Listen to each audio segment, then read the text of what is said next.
From the bubonic plague to tuberculosis, pandemics have historically changed the way our cities are designed, and the coronavirus has been no different. Coronavirus is a moment in which every policymaker can make a U-turn. Lockdown made our capitals quieter, greener, and we've seen wildlife blossoming like never before. It's like a paradise for me now. You can see maybe 10,000 of bicycles everywhere. We're travelling around Europe meeting the people who are trying to implement the biggest changes in cities we've seen in decades. 3 months ago, here you had a lot of cars in this path. Okay? Now it's for bicycles. But this rapid shift towards pedal power has created a problem. I just went there and it was empty, There were no bikes. Could the pandemic see a shift to more environmentally friendly modes of transport? No, non è facile la convivenza. No. Or will we simply return to the way we were?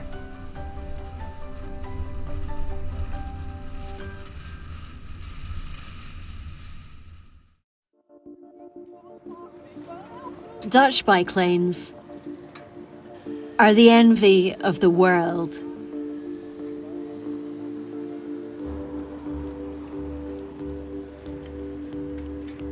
It's so much part of us. It is as if we are all born with a bike. Like you take a shopping bag, you take your bike.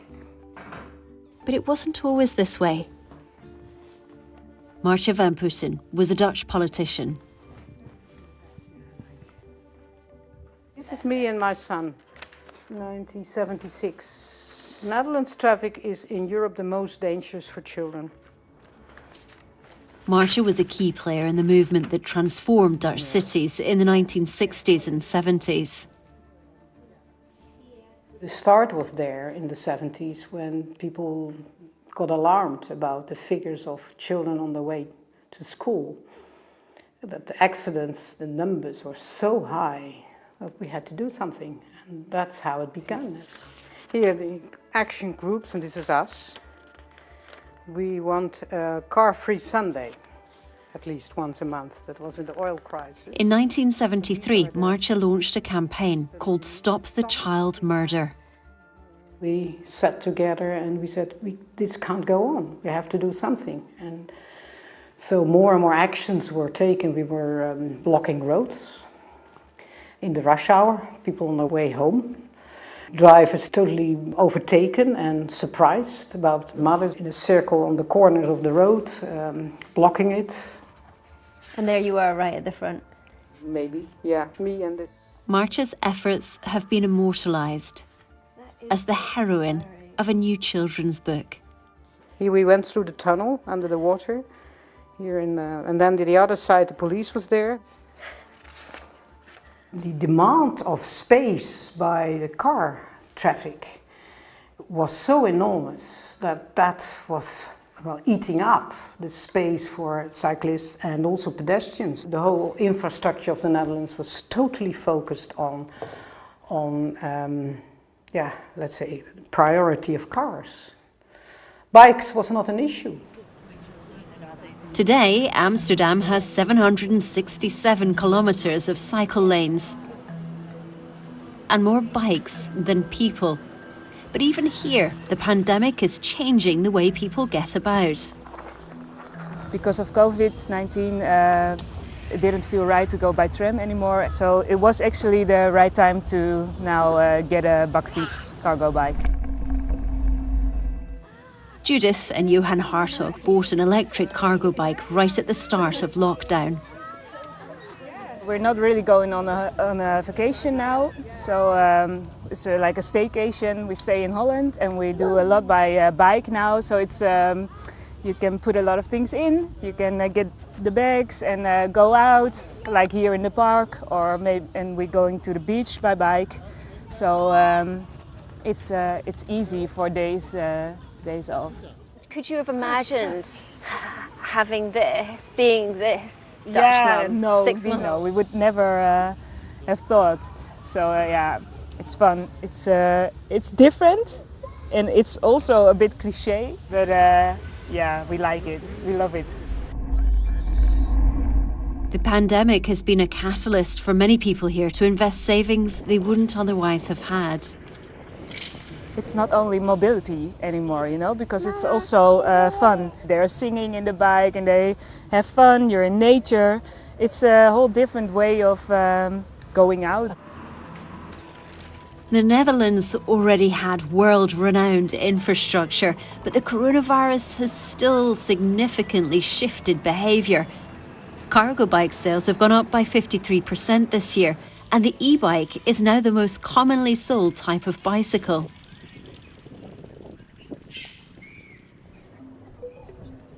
Brussels, the capital of Belgium. Since March, it's built 40 kilometres of new cycle paths. I've been here for 2 weeks, and then all of a sudden the world changed. So of course I decided that I want to take all the measures that I can to stay healthy. When Brussels went into lockdown, Veselina Fateva decided cycling was the fastest, safest way to travel and went out to buy a bike. I just entered the bike shop and I had this image of myself, buying a beautiful bike and matching with a nice helmet. But I just went there and it was empty, There were no bikes. I wanted to order one, but they said that I need to wait at least 2 months to get a bike. So I said, okay, no way, I cannot wait so much because, the whole summer will be gone. A friend of mine, really by accident, told me that she heard about this subscription-based service where you can pay a monthly fee and get the bike at your home. So I thought that's really cool. Commuters make up the majority of those who've subscribed to this particular scheme, Swapfiets. The Dutch company is expanding into 3 new cities to capitalise on a spike in demand that came with COVID. When it was already official that we are living in a global pandemic, I decided that I will avoid as much as possible public transport. So this is probably the main reason to decide to have a bike. But it's not just commuters who are switching to 2 wheels. Cycling traffic surged in Brussels during the first week of the return to school, with a 75% increase compared to last year.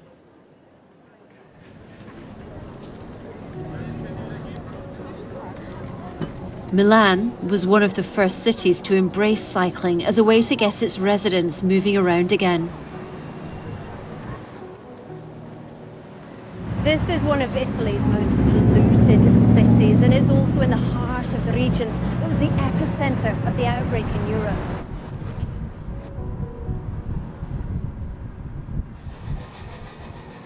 Signorina, le dico che ho vissuto qua nel tempo di guerra.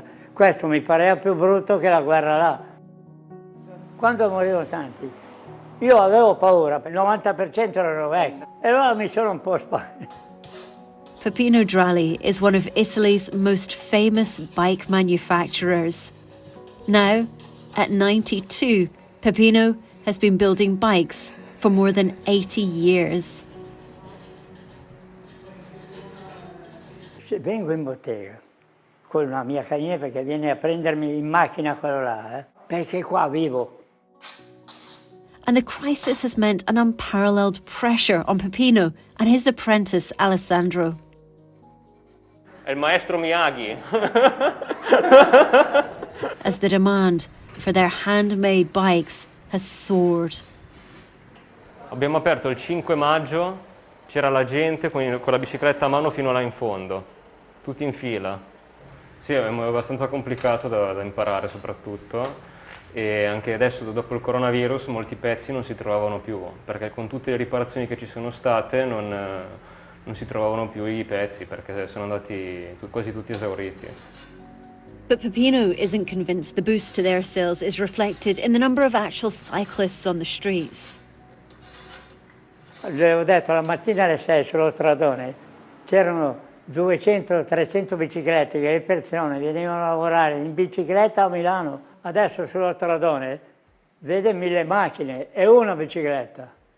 Are you hopeful that in the future it will again be like it was when you were a boy? Forse perché sono vecchio, scusatemi, io dico di no. Perché al giorno d'oggi è cambiato il mondo. Uno va a prendere il giornale e va con la macchina. And there are many who hope Peppino is right, that the surge in cycling is just a phase. Claudio Sevignini's slipping back into his old routine. He's been driving passengers around Milan for more than 2 decades. E vedete il nostro posteggio è a destra e bisogna attraversare la pista ciclabile per entrare nel posteggio taxi. That's incredible. So you have to cross the cycle lane to go into your taxi rank here. But the roads he knows like the back of his hand are being altered, and he's worried about cars being pushed out. Il servizio taxi è un po' come la cartina al tornasole del movimento della città, quindi se la città si muove il taxi si muove. Anche in altri era più facile vedere una persona che aspettava il taxi piuttosto che tanti taxi che aspettavano le persone. Claudio is concerned these bike lanes through the heart of his city have appeared too fast without enough consideration for cars. No, non è facile la convivenza. No. Automobilisti e motociclisti e anche ciclisti sono sempre stati, come dire, di difficile convivenza nelle città, soprattutto nelle città con centri medievali. And it's already causing a lot of conflict. Transforming the roads, making room for cyclists, involves taking sections away from the drivers. Questa prima era una strada con 3 corsie, oggi è diventata una sola. And this side is also new? Yes, that is correct. The parking overside. So now the So not space. Tutti noi speriamo e auspichiamo nella città ideale, ovvero dove ci sia una possibile circolazione ecologica e un rispetto di tutte le esigenze degli altri. Forse stiamo vivendo un momento storico di transizione tra il nostro vecchio modo di concepire la circolazione in una città, quello tradizionale, e quello che potrebbe essere il futuro.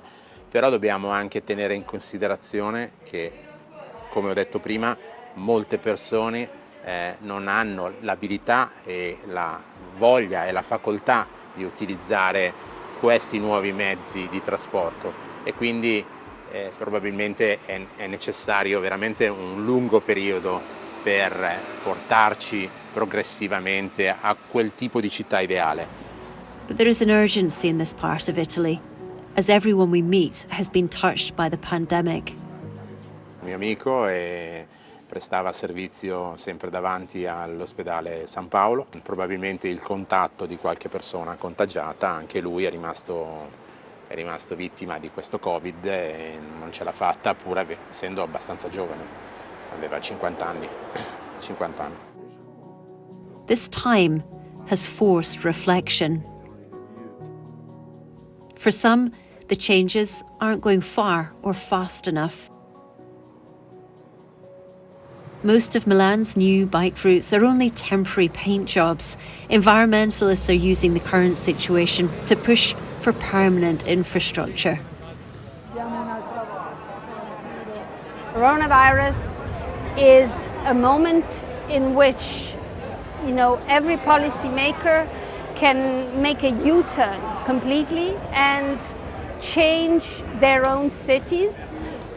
Anna Gerometta is an environmentalist and activist. She believes curtailing car use and backing bikes is an investment for a healthier future. Climate groups have warned people living in polluted cities are more at risk of contracting lung infections like COVID-19. The failure to have the courage to change now in a situation in which you have some time to prepare the people can be really disastrous. This is a major concern for the people gathered here tonight. They are the critical mass, and they are, a movement that has been going on for years. They ride every Thursday night, and they want to show our policymakers that citizens of Milan really want a different kind of city. There are a few lanes that have been built, but compared to the need and the necessity of this city and the will of people and the wish of the population of Milan to have a different mobility and way to go around, they are really a drop in the ocean. It's a matter of a completely different quality of life. If you have a city where your air is so polluted that you get sick and your children get sick, that is an important topic that you as a public policymaker you should be addressing. The regional government has so far spent €115 million to stimulate cycling. But Milan's urban planner told us many Italians just aren't ready to get on the saddle. It's absolutely not true. Probably the mentality of the politicians is too old, and they are not seeing what the people really want, and their capacity of their own population and citizens to accept large changes with a very happy heart.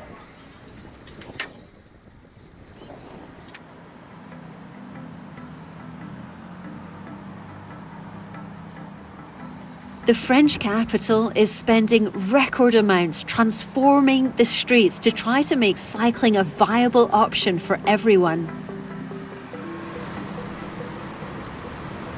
It's going to be so interesting to see how this massive investment in cycling is actually changing the way people are moving around the city.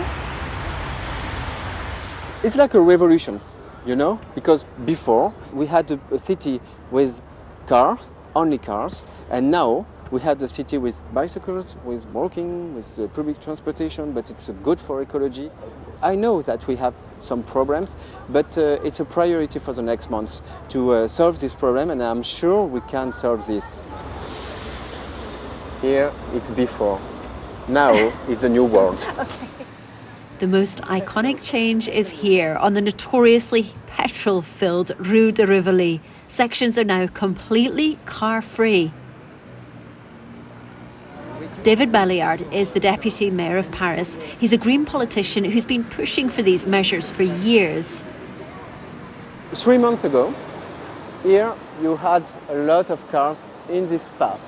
Okay, now it's for bicycle. More you give space for bicycles, more they use it. Yeah, build and they will come. Yeah, they look say. at that. Look at that. It's like it's a big traffic jam, you know. People here have been telling me how they went into lockdown and then came out to this, a whole new world. These types of changes normally take decades. Because of the pandemic, there was an urgency, which meant they happened here overnight. Cycling levels after the lockdown increased by 27% compared to last year. Paris is in a big transformation, a big bang of mobility, but a big bang with public space. We will organize city to allow you to take your bicycle safely, and we will change rules, and we will make more bicycle paths, and we need to give back some space to Parisians. It's a profound culture shift that's taking some adjusting. We saw cyclists being pulled over for running red lights and cycling with headphones on. It's clearly not clear to everyone who has the right of way, which means for some people it's time to go back to school. Allez, pensez toujours à avoir les deux doigts sur les freins et les mains sur les freins. This is Joel Sick. He's an instructor at Maison du Vélo Cycling School. D'habitude, on fait à peu près 150 personnes par an en apprentissage du vélo, les adultes. Et là, cette année, je pense qu'on a doublé, on aura facilement doublé, on va faire 300 personnes. Il y a eu un double effet, il y a eu l'effet de la grève Il y a eu la grève des transports et après il y a eu l'effet coronavirus. Donc il y a eu ces deux phénomènes pour participer au développement du vélo. Alors il y a aussi le fait que les pouvoirs publics ont joué le jeu sur Paris. Ils ont fait des grandes pistes cyclables. Donc à partir du moment où il y a eu le phénomène qu'on a là, on ne peut pas l'avoir dans toutes les villes. Since the coronavirus struck, the French government's invested 20 million euros in a push to get more Parisians using bikes. These classes are now free to anyone in the city who wants to learn to ride.